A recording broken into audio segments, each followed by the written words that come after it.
Good morning students. মানুষ দু ধরনের হয়। এক ধরনের মানুষ বাধ্য, তারা ছোটবেলা থেকেই খুব ওবিডিয়েন্ট।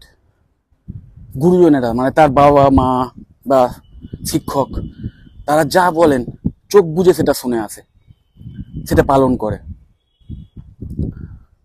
আরেক দল স্টুডেন্ট যারা ওবিডিয়েন্ট নয়, যারা একটু মানে যেটা বলবে ওই সামনে হয়তো দেখালো হ্যাঁ শুনবো, কিন্তু আলটিমেটলি শুনলো না। কিন্তু দুজনেই কিন্তু বড় হয়েছে, দুজনেই ক্লাস একটার পর একটা পাস করেছে এবং আলটিমেটলি এখন এই 11 বা 12 এই র্যাঙ্কে চলে এসছে। এবং তুমি নিশ্চয়ই খেয়াল করে দেখেছো যে তুমি যদি বাধ্য হয়ে থাকো, তাহলে ছোটবেলা থেকে গুরুজনেরা যা যা বলেছে সেগুলো যদি ঠিকঠাক পালন করে থাকো, তাহলে দেখবে যে তোমার কিন্তু কেরিয়ার পাথটা বেশ স্মুথ। প্রতিটা ক্লাসে বেশ ভালো রেজাল্ট করেছো, মোটামুটি টপারও হয়েছে হয়তো, এবং এখন এই র্যাঙ্ক যে জয়েন্টের র্যাঙ্কের জন্য ওয়েট করছো, ওয়েস্ট বেঙ্গল জয়েন্টের র্যাঙ্ক, তুমি জানো যে তোমার র্যাঙ্ক একদম হায়ার দিকে আছে। তো তোমাদের জন্য এই ভিডিওটা নয়। যারা অলরেডি একটা সঠিক পথে রয়েছে তাদেরকে আর আলাদা করে কি বলার আছে? তারা তো এমনিতেই ভালো, তারা তো এমনিতেই সবকিছু ঠিকঠাক লাইনটা বেছে নিতে। সো তোমাদের জন্য ভিডিওটা নয়। কিন্তু তুমি যদি এরম না হয়ে থাকো, যদি তুমি ছোটবেলা থেকে ওই ডিসওবিডিয়েন্ট টাইপের হয়ে থাকো, তাহলে নিশ্চয়ই তুমি এটা এত বছরে এসে, এই ক্লাস 12-এ এসে তুমি নিশ্চয়ই উপলব্ধি করতে পারছো যে খুব একটা স্মুথ ছিল না এই জার্নিটা। বিশেষ করে এডুকেশনাল যে জার্নিটা আর কি। মার্কস সেরকম ভালো হয়নি, পাস করে গেছো হয়তো, যে এক্সামের মার্কসগুলো ক্লাস 10-এর বলো বা ক্লাস 12-এর বলো, দারুণ মার্কস হয়নি। বা এই যে জয়েন্টের এক্সাম দিয়েছো, তুমি জানো অলরেডি যে র্যাঙ্কটা ভালো হয়নি, র্যাঙ্কটা খুব পেছনের দিকে যাবে, তুমি অলরেডি জানো, কারণ তুমি এক্সাম দিয়েছো, তুমি নিজেই বুঝতে পারছো সেটা। তো মানুষ দুভাবে শেখে। তোমার ওই যে বন্ধু বান্ধবরা আছে যারা খুব বাধ্য ছিল, তারা অ্যাকচুয়ালি দেখে শিখেছে, মানে বড়রা যা বলেছে সেটা চোখ বুজে শুনেছে, এবং বড়রা সবসময় তাদের জীবনের অভিজ্ঞতা দিয়ে যেটা বেস্ট, যেটা করলে ভালো হয়, সেই উপদেশটাই দেয়। তো সেই উপদেশটা তারা পালন করে এসছে, যে কারণে তারা জীবনের বাধাগুলো খুব একটা পায়নি, হোঁচটটা খুব কম খেয়েছে, ঠিকঠাকভাবে পড়াশোনা করেছে, নিয়ম অনুবর্তিতা দেখিয়েছে, বা খুব ডেডিকেটেড ভাবে পড়াশোনা করেছে। তুমি যখন বন্ধুদের সঙ্গে আড্ডা মেরে ঘুরে বেরিয়েছো বা গল্প করে সময় কাটিয়ে দিয়েছো, সময় নষ্ট করেছো, সেই সময়তেও সেই বেচারা ঘরের মধ্যে, মানে তোমাদের কথায় সে বেচারা, তো সেই বেচারা কিন্তু ঘরের মধ্যে একা বসে পড়াশোনা করেছে সিরিয়াসলি। তো সেই কষ্টটা সে করেছে, তার ফলে সে তার ফলটাও পেয়ে গেছে। কিন্তু কিন্তু তুমি সেই কষ্ট করোনি, তুমি সেই এগুলো করোনি। তুমি একটু মানে স্বাধীন চেতা মানুষ ছোটবেলা থেকে, যে না আমি আমার ইচ্ছে মতো যা খুশি করব, খুব ভালো জিনিস। কিন্তু মানে সোজা কথায় তুমিও শিখবে, কিন্তু তোমাকে ঠেকে শিখতে হবে। ঠেকে মানে কি, তোমাকে জীবনে যেহেতু তুমি নিজেই ঠিক করেছো যে না আমি ওসব কারোর কথা শুনবো না, আমার যেটা ডিসিশন সেটাই আমার যেটা ইচ্ছে সেটাই আমি করব। তো এইটা যদি তুমি করো না, প্রতিটা স্বাধীনতার একটা মূল্য আছে, তো সেই মূল্যটাও তোমাকে দিতে হবে। সেটা হচ্ছে এইটা, যে তোমার র্যাঙ্ক খারাপ হবে, তাও তোমাকে কিন্তু জীবনে এগিয়ে যেতে হবে। এবং যদি সেই জীবনে এগিয়ে যাওয়ার খিদেটা থাকে, তাহলে এখন থেকে একটু চেঞ্জ করো নিজেকে। দেখো, সারা দুনিয়াকে তুমি চেঞ্জ করতে পারবে না, তুমি কারুকে চেঞ্জ করবে, তোমার বাবা মাকেই তুমি চেঞ্জ করতে পারবে না, তুমি তোমার সবচেয়ে ক্লোজ যে ফ্রেন্ড তাকেও তুমি চেঞ্জ করতে পারবে না। তুমি একমাত্র তোমার নিজের মালিক। সো তুমি তোমার নিজেকে চেঞ্জ করতে পারবে। So change the attitude. এবং এখন থেকে মানে একদম মনে মনে একটা প্রতিজ্ঞা নাও, যদি ভবিষ্যতে কেরিয়ারে সফলতা চাও, এটা যদি তোমার মেন মোটো হয়ে থাকে, এখন থেকে এ করো যে যেটা ট্র্যাডিশনাল পথ, সেই পথেই আমি হাঁটবো। মানে কি ট্র্যাডিশনাল পথ, মানে কি, যে একটা ভালো কেরিয়ার তৈরি করতে গেলে আমাকে প্রচুর পড়াশুনো করতে হবে, যেটা ছোটবেলা থেকে শুনে এসছো বাবা মার কাছে বা শিক্ষকদের কাছে, সেইটা অবলম্বন করতে হবে। আর এটা ছাড়া কোনো উপায় নেই। সৎ পথে ভবিষ্যতে যদি handsome amount of money income করতে চাও, তাহলে এটা ছাড়া কোনো উপায় নেই। সো এখন থেকে সেই বিষয়ে বদ্ধপরিকর হও, এবং এইটাও মেনে নাও যে যেহেতু এত বছর অবধি এটা মানোনি, তো কিছু তোমাকে ফাইন দিতে হবে, কিছু ফাইন তোমাকে দিতেই হবে। সেই ফাইনগুলো কি? প্রথম কথা হচ্ছে, যেহেতু র্যাঙ্ক পেছনের দিকে আসবে, সো হয়তো তুমি যে একদম যে সরকারি যে কলেজগুলো, টপ সরকারি কলেজ, সেইখানে তুমি বিটেকে অ্যাডমিশন পাবে না, এটা প্রথম। এটা এমন কিছু মানে এতে যে বিশাল কিছু প্রবলেম হবে তোমার, তাও নয়। তো সেকেন্ড হচ্ছে, তোমাকে কোনো ভালো প্রাইভেট কলেজে অ্যাডমিশন নিতে হবে, এবং এই প্রাইভেট কলেজে অ্যাডমিশন নেওয়ার ক্ষেত্রে তোমাকে কিন্তু একটা এক্সট্রা টাকা পে করতে হবে। কারণ অবশ্যই সরকারি কলেজের চেয়ে প্রাইভেট কলেজগুলো অ্যাডমিশন ফিস বলো বা সেমেস্টার ফিস বলো বেশি থাকে অনেকটাই। আর যারা ধরো জয়েন্ট দাওনি কিন্তু তাও ইচ্ছে আছে যে আমি পড়বো, তাদের ক্ষেত্রেও অপশানস রয়েছে, তাদের ক্ষেত্রেও কিন্তু এই প্রাইভেট কলেজগুলো তুমি অ্যাডমিশন নিতে পারবে যদি তোমার পিসিএম ব্যাকগ্রাউন্ড থাকে, মানে ফিজিক্স, কেমিস্ট্রি, ম্যাথামেটিক্স যদি ক্লাস 12-এ মোটামুটি 50% অ্যারাউন্ড মার্কস থেকে থাকে, তাহলে কিন্তু তুমি ডাইরেক্ট অ্যাডমিশন পেয়ে যাবে।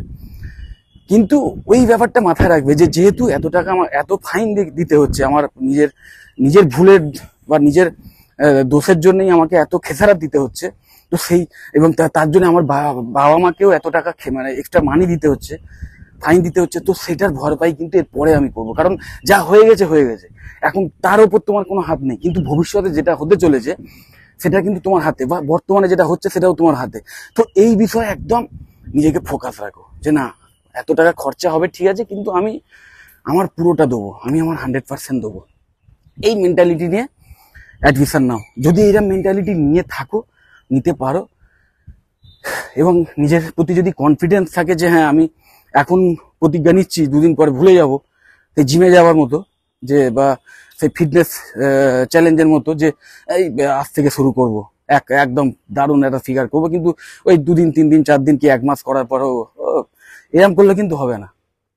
তোমাকে এখানে একদম সেই বিষয়ে একদম মোটিভেটেড থাকতে হবে, কারণ 4 বছর যে পড়াশোনা করবে, সেই পড়াশোনাটা সলিড ভাবে করতে হবে। আর মাথায় রাখবে, যখন প্লেসমেন্ট হবে, প্লেসমেন্টের সময় তখন কিন্তু যে সমস্ত কোম্পানি আসবে, তারা অবশ্যই তোমার মাধ্যমিকের বা ক্লাস 12-এর মার্কশিটও দেখবে, এবং সেইখানে তোমার মার্কস যে কম ছিল সেটার জন্য কিন্তু অবশ্যই একটা নেগেটিভ এফেক্ট পড়বে। তো সেইটাকে মেক আপ করার জন্য তোমাকে অ্যাটলিস্ট ওই যে সেমেস্টারের এক্সামগুলো হবে ভবিষ্যতে, তোমার যে বিটেক কোর্স যেটা করবে, সেইখানে তোমায় কিন্তু ভালো মানে স্কোর তোমায় করতেই হবে, প্রথম কথা এটা। সেকেন্ড হচ্ছে, তার চেয়েও বেশি ইম্পর্টেন্ট হচ্ছে, সেই যে ইন্টারভিউ বা প্লেসমেন্ট ড্রাইভের যে ইন্টারভিউ বা এক্সামগুলো হবে, সেখানেও তোমাকে কিন্তু এক্সেলেন্ট রেজাল্ট করতে হবে, এবং ইন্টারভিউর সময় তোমাকে সুন্দর স্মার্টলি সমস্ত প্রশ্নের উত্তর দিতে হবে। নিজের সফট স্কিল, নিজের টেকনিক্যাল স্কিল সবগুলোর মানে দক্ষতা তোমায় দেখিয়ে বুঝিয়ে দিতে হবে যে যা হয়ে গেছে হয়ে গেছে, ক্লাস 12 অব্দি আমি খারাপ ছিলাম, আমি পড়িনি ভালো করে, ওই জন্য আমার রেজাল্ট এরকম হয়েছে।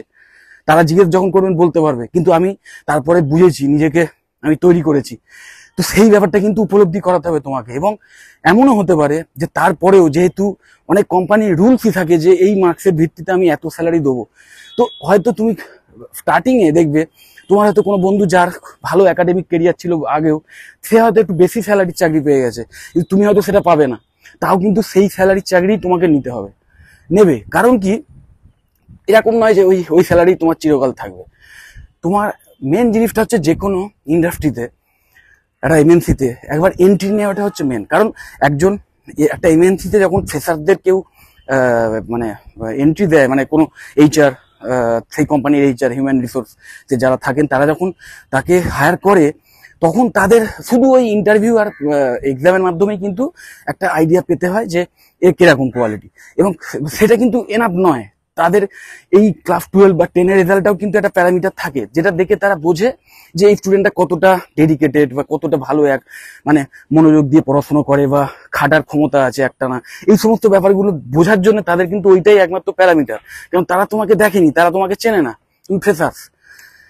সো সেই ক্ষেত্রে আমি বলবো, অবশ্যই স্যালারিটা একটু কম হতে পারে অন্যান্যদের চেয়ে, যারা একাডেমিক ক্যারিয়ার যাদের ভালো ছিল, কিন্তু সেই মানে স্যালারি তোমাকে অ্যাকসেপ্ট করে কাজে জয়েন করতে হবে। এবং কাজে জয়েন করে তোমাকে আরো মানে একদম মন প্রাণ দিয়ে একদম ভালোবেসে কাজটা করতে হবে, যে কাজই করো, যে প্রফেশনেই যাও।